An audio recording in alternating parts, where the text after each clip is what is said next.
All right, guys, it looks like the Donald is probably going to end up winning the Republican primaries. We've seen that reflected in our sales as people are buying more and more of the Trump charcuterie board templates. Now, we do have the Biden charcuterie board template, but as you can see, this actually is old stock material. This is new stock, so people don't buy this. It is what it is. We are actually staying politically neutral here. We're up in Canada, so first of all, my opinion doesn't matter. Second of all, I actually don't like Donald Trump. However, he is quite entertaining. Up here in the Great White North, we do enjoy seeing what he does and says, and we've got our popcorn in hand, seeing the entire thing unfold south of the border.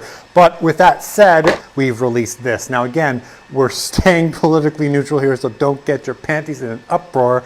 This is a double-use mold. You could make Trump targets out of this if you lean left. So you pour some epoxy, you can shoot at them, whatever you want to do, your prerogative. But if you lean right, then these make perfect Trump coasters, all right? So again, this mold is going to be available at craftedelements.com. We're staying out of this thing, but we definitely enjoy watching it up here in our igloos. Again, craftedelements.com, you can get the Trump charcuterie template, the Biden template, and the new Trump head silicone mold. Do it with it as you wish. Thanks for watching. We'll see you on the other side.